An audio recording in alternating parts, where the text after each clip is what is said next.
Now we are planning a nationwide protest which will involve Lagos, Port Harcourt. Why we went all of us of freedom. My name is Nger, one of the lawyers to Kanu. Today is the 15th of March 2026. I've been in Sokoto since on the 13th of March 2026 to consult with my client Kanu. I'm happy to announce to us that we had very fruitful discussions, and there will be so many emerging issues to be handled and to be treated in a very short while. There will be established a 100-man committee, a 100-man committee that will be in charge of so many things to come. The 100-man committee will be headed by Kanu himself, and there will be other deputies who are assisting in heading this 100-man committee. And I want to tell us that he is of high spirit despite the incarceration. And he has told us that we must remain one at all times.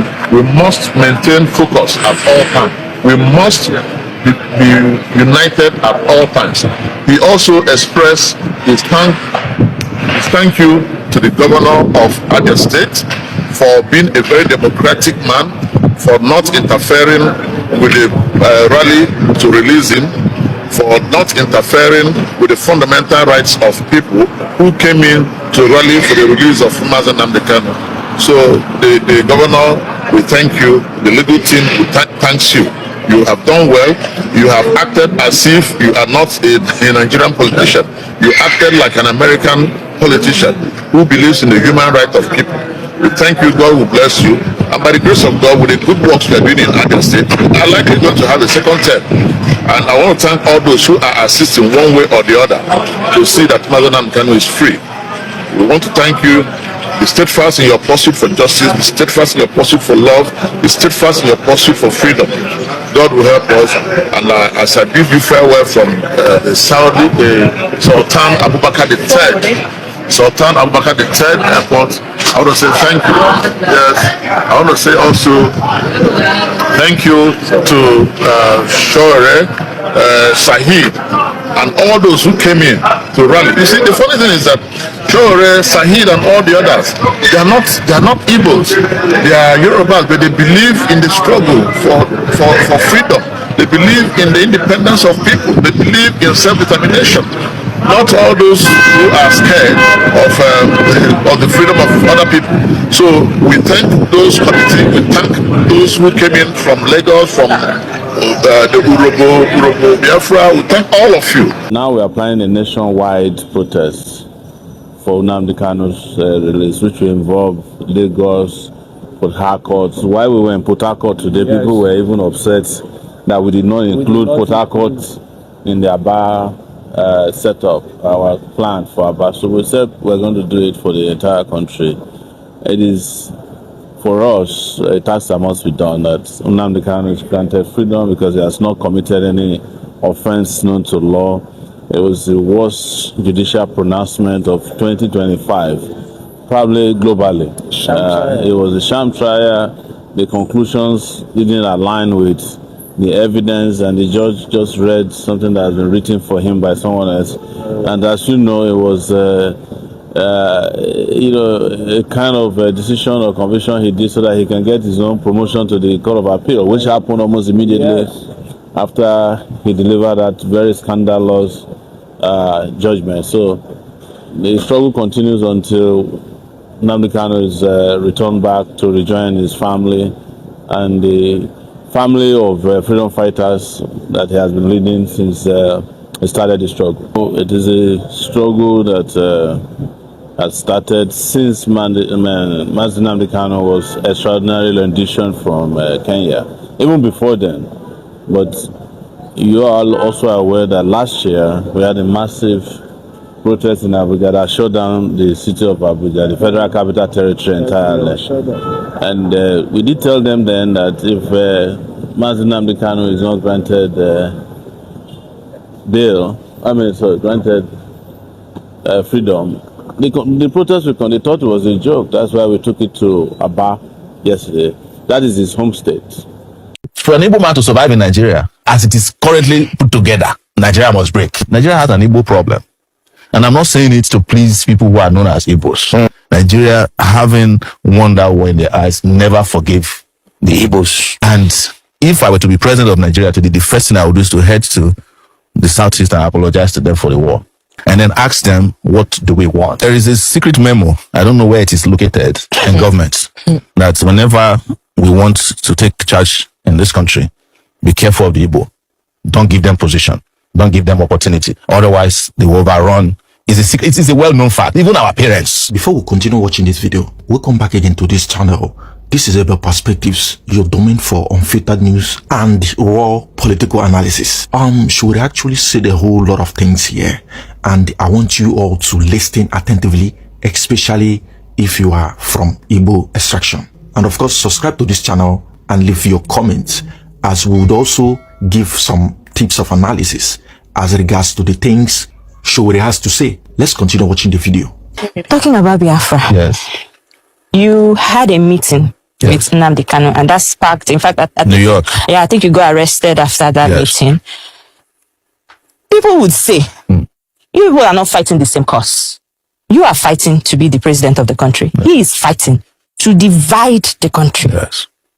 People would say, why would you be seen in such a meeting? Would you like to clear that air? Anybody that lacks any sense of consciousness would ignore social movements. That is the problem with Nigerian leadership. You cannot have a country in which there are 251 tribes or languages, and one big section says we are not satisfied with here, and you don't talk to them, you don't understand them. Then you are not a leader of that country. The reason I met him was to understand first what his struggle was about, which I knew already. And secondly, to also advise him on the way that I think we could all work together. And thirdly, to send a message to the Nigerian people that we can work through our differences, even at these levels. And I was surprised that, contrary to what some people are saying, he did not want Nigeria to break up. He wanted a Nigeria where the Igbo man can survive. But for an Igbo man to survive in Nigeria, as it is currently put together, Nigeria must break. Wait, the meeting you had with Nnamdi Kanu. Yes. You are telling us now that Nnamdi Kanu, from what you understand from the meeting with him, he does not want Nigeria to break, to divide. No, he said clearly that it is too late for Nigeria to come together. But he gave his point. We live streamed the meeting now. It's online. Okay. And part of it was live streamed. Some of them were private. But he said that he feels that if Nigeria were to respect certain protocols, including a referendum inserted in the constitution, and he still says it even now in court, that if he's released, he will go back and end the bloodshedding. The bloodshedding is in that part, and that a conversation can. He says that in every court appearance, that he's being held is not helping the opportunity to have a conversation about whatever it is, the unity you are begging for. But you see, Nigeria has a problem, and I've always said Nigeria has an Igbo problem. And I'm not saying it to please people who are known as Igbos. But the moment they decided to take the action they took in 1967 to 1970, the war, Nigeria, having wonder war in their eyes, never forgive the Igbos. That is the reality. And if I were to be president of Nigeria today, the first thing I would do is to head to the Southeast and apologize to them for the war. Part of it is that I never participated in it, and I cannot continue to fight a war that I did not engage in. And then ask them, what do we want? So are you saying that the federal government has, till like even before successive governments, they've always had this anger against the Igbos? There is a secret memo, I don't know where it is located, in government, that whenever we want to take charge in this country, be careful of the Igbo. Don't give them position. Don't give them opportunity. Otherwise, they will overrun. It is a well-known fact. Even our parents, tell us, Igbo. You understand? Some of them even say unconsciously, they even say it on radio shows in this country. So don't let us lie to ourselves, because except we bring this out openly and discuss, it's a taboo that we have refused to discuss. True. We are not going to solve the problem. It is the reason why the federal government of Nigeria feels that in 2024, detaining Nnamdi Kanu against all the court orders, against all the court rulings, is the only way to go. You know, I was detained in the DSS place for 5 months. Yes. There is nothing there to detain anybody. For the place is not even functioning. The DSS headquarters. Yes, is it the same DSS people who are watching BB Nigeria from morning till night? No, it's true now.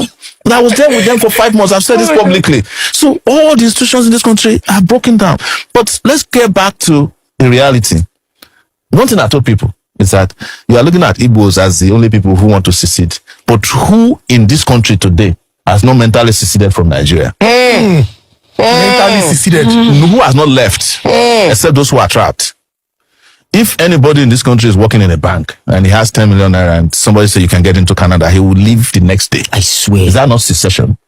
Is it, what of secession is that you leave a country, Yes. you say to that country goodbye, And not do it you again. get to the other country, you bow down, you touch the soil, Anything that's going to give you good one. and then you renounce your citizenship of the country you are coming from. Is that not what they call secession? So if you want to look at the number of people that have seceded in that Japa syndrome, there are more than all the Igbos combined together who are asking to leave. And in the process of keeping Nigeria united, we have let go of more citizens than the country should have. Yes. So you think if they had, because I mean, from the last thing you said now, you say in the process of trying to keep Nigeria united, Yes. we have let go of more citizens than we should have. Of course. So if we had allowed for the division or secession of Nigeria, most of our citizens that are outside would not have been outside. No, you see, it is not the secession I'm talking about. Okay, what are you talking It about? is what led to the war that we did not address. Okay. And what happened after the war. Why is it that Nigeria hasn't been able to overcome the Biafran problem? It's because Nigeria never addressed what the Biafrans were asking for before the war. What were they asking? They were asking for to be treated not as second-class citizens in this country. Don't you know what happened, the Cup pogrom in this country, where people were slaughtered and their bodies and their heads placed inside the train going down south? Yes, from the north, from the mid, the different parts of the north. Are we ignoring that? So That happened. Before the war? Before the war. That's what they call pogrom. History. You know, people who were settled, doing well, they were slaughtering them and sending their bodies and their heads inside Calabash and sending on trains that was heading east. Were they Easterners? They were Easterners. Why are you asking me? It's there in, go and Google it now. So you expect that will happen, and then there was a war that eviscerated 3 million people. Wow. And when the war was over, you just say, oh, nobody was vanquished, nobody was victorious. And then 3 hours. but you still kept a memo and said, don't trust them. Collect people money. Yes. Give them 20 pounds. And then you took their properties. So Ojukwu did not get back JAMB until 1992. Now his father's house, that is known as JAMB headquarters here in Ikoyi. It was after he came back from Ivory Coast. It was Babangida, I think, that gave him back their property. So any country that is perpetually carrying out systemic injustice against will lose more citizens than they should have. The reason why countries that are work is because citizens believe in their country. And you cannot force that belief. It has to come through social justice. True. It has to come through economic justice. Why is it that, my children can feel like they are US citizens, even though they were born there? It's because before they let you take them out of the hospital, they must take all their immunity Everything. injections. You cannot put them at home and not go back to the doctor to go and complete it. And when it's time for school, they cannot be out of school for 2 days. And you'll be saying that, no, I want Shikira to go and be selling pure water. You will go to jail. So, and then when it's time for them to go to college, there is loan, there is grants, You are talking far. If you born them in the hospital, you cannot even go home with that child if they have not approved you to go home with the child. Not only that, you cannot even throw your child up in the hospital. The way we do it here, that we just start playing with your child. You can't. You're not allowed to just let your child fly in the air. They say you want to ruin their brain. When we were born, we see happens now. They will put hot water in your ass. They will be murmuring. They will be using hot, rag to be pushing your head together. In the process, maybe that's where they shift some of our brains. Now why no correct? So it is fundamental that we understand that what makes people feel like citizens is what their country has to offer to them. And then they in turn would offer something back to their country. Sometimes their life. Yeah. And it's a question people ask me, why would you have all this life and come back and be suffering here? I said to them, we are built differently. Some of us, this is how we've designed our convictions. There are some of us that even fight for country we have never been to before. I fight for Palestinians. I fight for South Africans. Why can't I fight for my own people? Nigerians. 200 million people on the largest continent on earth. Still on the election. Wait, before election, not this. Before election. No, based on the last thing that he said. Okay. Sorry, my brother. No problem. You said you fight for Palestinians, you fight for South Africans. Yes. Why can't you fight for Nigerians? Yes. I mean, maybe this question should be later end. But let me just bring it up before I forget. Do you ever regret fighting for Nigerians? Because there are some times that you go online, you see some things, and look at the people I'm fighting for. They are busy talking about cruise. They are busy talking about who is fighting. They are busy talking about whiskey. Some people say Zukwani. Some people now say Showore Zukwani. You too rest in Jesus' name. Do you ever regret fighting for these people? No. The only thing people must understand about fighting for people is that it's a thankless job.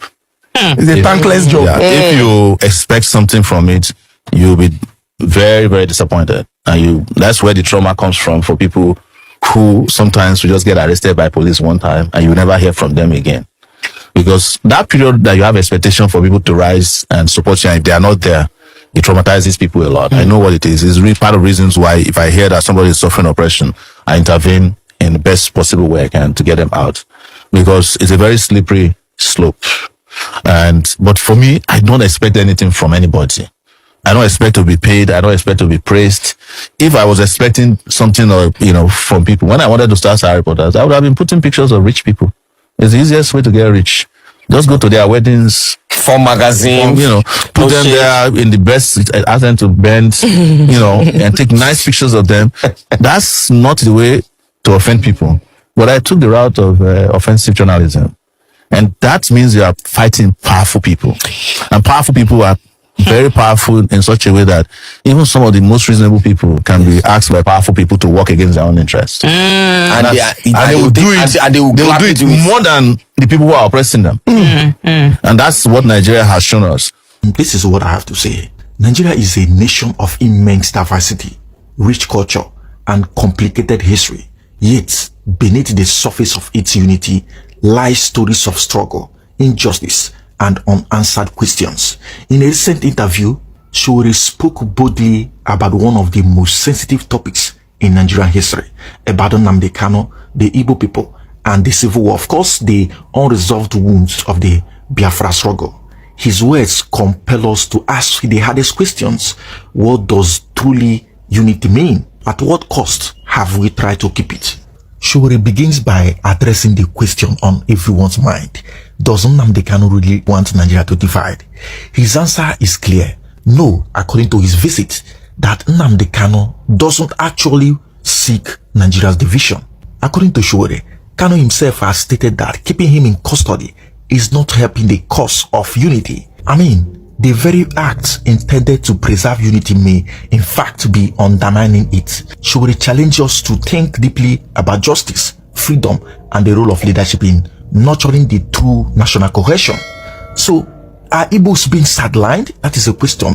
And if they can be, incorporated into the things of Nigeria, into the affair of Nigeria, just like every other region, every form of agitation would fade away. So, Showore challenges us to think deeply about justice, freedom, and the role of leadership in nurturing true national cohesion. Showore then points on the vision of reconciliation. He says, if I were president today, the first thing I would do is to head to the southeast to apologize for the war and ask the Igbo people, what do you want? This is not just a political statement.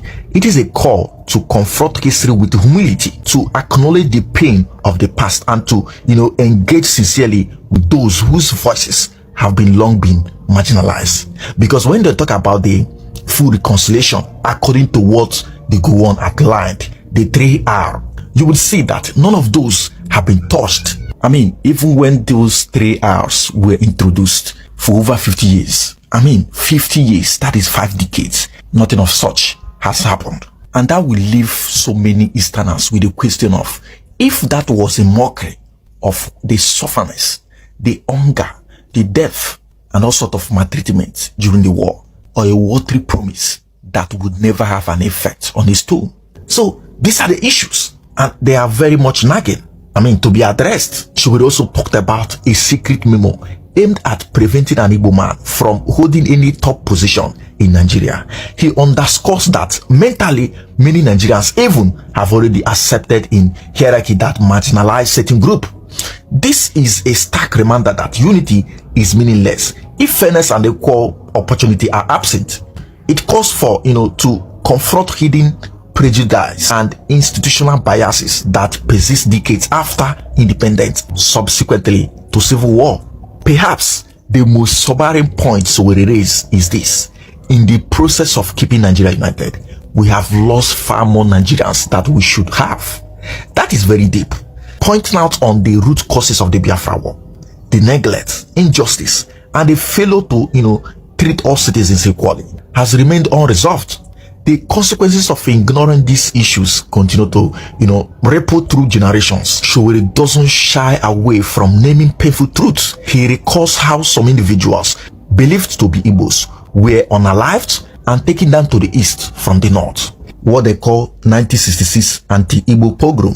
These are not just a historical fact. They are the scars of a nation that has yet to fully reconcile with its past. This injustice demands recognition, accountability, and healing as soon as possible. And when he was, asked if he regrets his, fight for Nigerians, Showore responds with unflinching honesty. According to him, he cites that fighting for people is a thankless job. And believe me, this is a stark reminder that advocating for justice and equity often comes with a great personal cost. True patriotism, he suggests, is not about applause. It's about courage, conviction, and sacrifices. Conclusively, the story Showore is telling us today, it's a story of a nation grappling with its past of wounds left open by war, marginalization, and injustice. Nnamdi Kanu seeks dialogue, not actually a division. The Igbo people deserve acknowledgement, apology, and fairness. Systemic barriers persist, challenging the idea of real unity. For many years now, lives have been lost, history remains unhealed, and the truth must be confronted. Showore's message is very simple, yet profound. Unity without justice is fragile and can never hold water. Reconciliation without acknowledgement is incomplete and inconclusive. The question remains, will Nigeria face its past and continue to ignore the lesson it will teach? If you found this analysis insightful, don't just watch. Engage, like the video, leave a comment sharing your perspectives, and share it with others who value undiluted, thoughtful analysis. And for more deep dives into the stories, truths, and the issue shaping our world.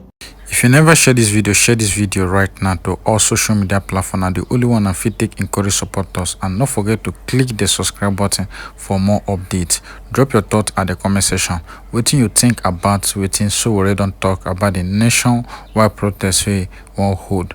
When we they do peacefully, Nigeria no go see them, they no go even do the right thing. And when the thing go just turn to violent, now when it go be as see everybody know they follow the rule of law. Now for them to follow the rule of law, they no go follow them. Now the same thing we must now they clamor, they talk say Nigeria, they know no law, even the lawyers they know no law, they know they even follow the rule of law, and which is very, very bad. Any country will be say they know they obey the rule of law, they know they even follow within the law they thought. That means the country even did doom, the country go even just the brusty and nasty, everything go wahala go just the kata go just the everywhere. So it's a shameful to say the country where we say we dey and people we even where we colonize from or where they colonize us, we know they even behave like them, we know they even do as if say would they even imitate other country, but we won't be like them. So it's a shameful thing. So now the reason why everybody won't